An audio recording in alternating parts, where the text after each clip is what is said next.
Doctor Amarpreet Singh surgical consultant Baba nursing home तो फिर एक बारी ਤੁਹਾਡੇ ਨਾਲ रूबरू हो रहा हाँ।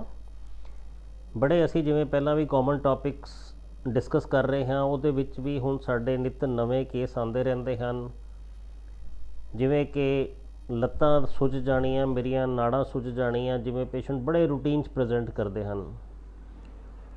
ਅਸੀਂ ਉਹਨਾਂ ਨੂੰ ਡਿਜ਼ੀਜ਼ ਪ੍ਰੋਸੈਸ ਲਈ ਵੇਰੀਕੋਜ਼ ਵੇਨਸ ਦਾ ਨਾਮ ਲੈਂਦੇ ਹਾਂ। ਜਿਹੜੀ ਵੇਰੀਕੋਜ਼ ਵੇਨਸ ਹਨ ਉਹ ਕਿਧਰੇ ਵੀ ਬਾਡੀ 'ਚ ਹੋ ਸਕਦੀਆਂ ਹਨ, ਪਰ ਜ਼ਿਆਦਾਤਰ ਉਹ ਡਿਪੈਂਡੈਂਟ ਏਰੀਆਸ ਦੇ ਉੱਪਰ ਹੁੰਦੀਆਂ ਹਨ। ਲੱਤਾਂ 'ਤੇ ਹੁੰਦੀਆਂ ਹਨ, ਟੋਇਲਟ ਵਾਲੇ ਏਰੀਆ 'ਤੇ ਹੁੰਦੀਆਂ ਹਨ। ਜਦੋਂ ਟੋਇਲਟ ਵਾਲੇ ਏਰੀਆ 'ਤੇ ਹੋ ਜਾਂਦੀਆਂ ਹਨ ਅਸੀਂ ਉਹਨਾਂ ਨੂੰ ਬਾਵਾਸੀਰ ਦਾ ਨਾਮ ਦੇ ਦਿੰਦੇ ਹਾਂ। ਜਦੋਂ ਅਸੀਂ ਲੱਤਾਂ 'ਤੇ ਜ਼ਿਆਦਾਤਰ ਜਾਂ ਪੱਟਾਂ 'ਤੇ ਰਹਿੰਦੀਆਂ ਹਨ ਅਤੇ ਅਸੀਂ ਉਹਨਾਂ ਨੂੰ ਵੇਰੀਕੋਜ਼ ਵੇਨਸ ਦਾ ਨਾਮ ਦੇਦੇ ਹਨ। ਇਹ ਇੱਕ ਬੜੀ ਕਾਮਨ ਜੀ ਕੰਪਲੇਂਟ ਹੈ, ਪਰ ਪੇਸ਼ੈਂਟ ਦੀ ਮੋਸਟਲੀ ਜਿਹੜੀ ਮੇਨ ਕੰਪਲੇਂਟ ਨਾਲ ਆਉਂਦਾ ਹੈ ਜੀ ਮੇਰੀਆਂ ਲੱਤਾਂ ਬਹੁਤ ਥੱਕੀਆਂ ਰਹਿੰਦੀਆਂ ਹਨ, ਲੱਤਾਂ ਮੇਰੀਆਂ ਬਹੁਤ ਦੁਖਦੀਆਂ ਹਨ, ਮੈਂ ਛੇਤੀ ਤੁਰ ਨਹੀਂ ਸਕਦਾ, ਥਕਾਵਟ ਹੋ ਜਾਂਦੀ ਹੈ। ਜੇ ਪੇਸ਼ੈਂਟ ਨੂੰ ਅਸੀਂ ਬਿਨਾਂ ਐਗਜ਼ਾਮਿਨ ਕੀਤੇ ਹੀ ਦਵਾਈ ਦੇ ਦਈਏ ਵੀ ਚਲੋ ਇਹਦੀ ਲੱਤਾਂ ਦੁਖਦੀਆਂ, ਇਹਨੂੰ ਕਮਜ਼ੋਰੀ ਦੀ ਦਵਾਈ ਦੇ ਦਿਓ, ਅਸੀਂ ਇਹ ਬਹੁਤ ਇੰਪੋਰਟੈਂਟ ਜਿਹੜੀ ਬਿਮਾਰੀ ਹੈ ਜਿਹਨੂੰ ਅਸੀਂ ਵੇਰੀਕੋਜ਼ ਵੇਨਸ ਦਾ ਨਾਮ ਦਿੰਦੇ ਹਾਂ ਅਸੀਂ ਮਿਸ ਕਰ ਜਾਂਦੇ ਹਾਂ। ਕਿਉਂਕਿ ਇੱਕ ਵੈਸਕੂਲਰ ਸਰਜਨ ਕਹਿ ਲਓ ਜਾਂ ਇੱਕ ਵੈਸਕੂਲਰ ਡਾਕਟਰ ਜਿਹੜਾ ਡਿਜ਼ੀਜ਼ ਨੂੰ ਡੀਲ ਕਰ ਰਿਹਾ ਹੈ ਉਸੇ ਦੇ ਹੀ ਮਾਈਂਡ ਦੇ ਵਿੱਚ ਇਹ ਬਿਮਾਰੀ ਜ਼ਿਆਦਾਤਰ ਆਉਂਦੀ ਹੈ।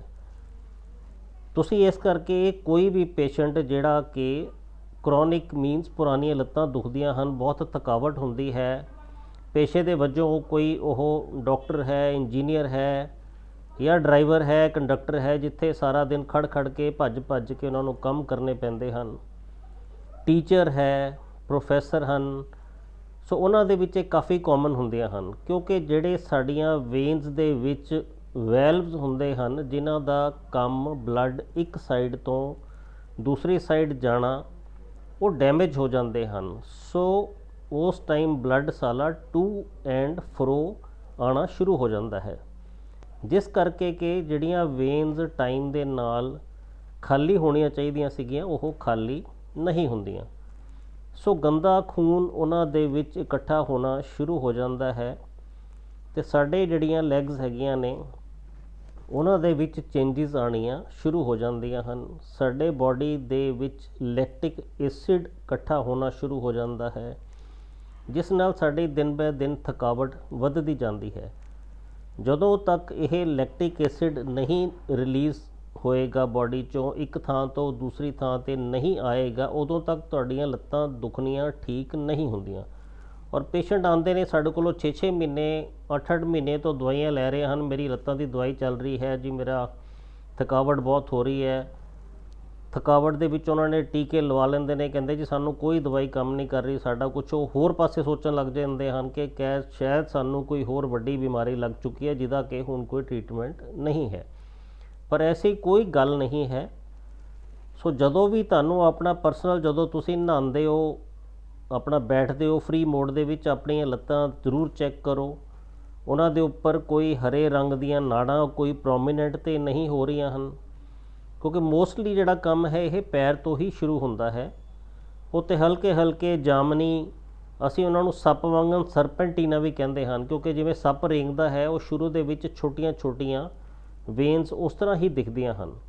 ਹੌਲੀ ਇਹ ਵੇਨਸ ਜਿਹੜੀਆਂ ਨੇ ਗ੍ਰੈਜੂਅਲੀ ਫੁੱਲਦੀਆਂ ਰਹਿੰਦੀਆਂ ਹਨ ਅਤੇ ਇਹ ਇੱਕ ਕਾਫੀ ਵੱਡਾ ਭਿਆਨਕ ਰੂਪ ਧਾਰ ਕਰ ਲੈਂਦੀਆਂ ਹਨ।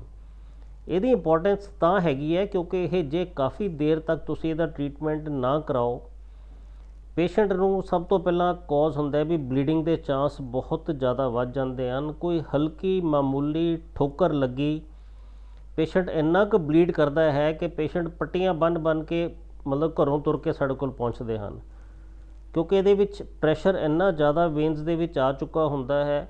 ਉਹ ਫਿਰ ਪ੍ਰੈਸ਼ਰ ਜਦੋਂ ਤੱਕ ਤੁਸੀਂ ਰਿਡਿਊਸ ਨਹੀਂ ਕਰਦੇ ਉਦੋਂ ਤੱਕ ਉਹ ਟ੍ਰੀਟਮੈਂਟ ਕਿਸੇ ਪਾਸਿਓਂ ਵੀ ਸਫਲ ਨਹੀਂ ਹੁੰਦਾ।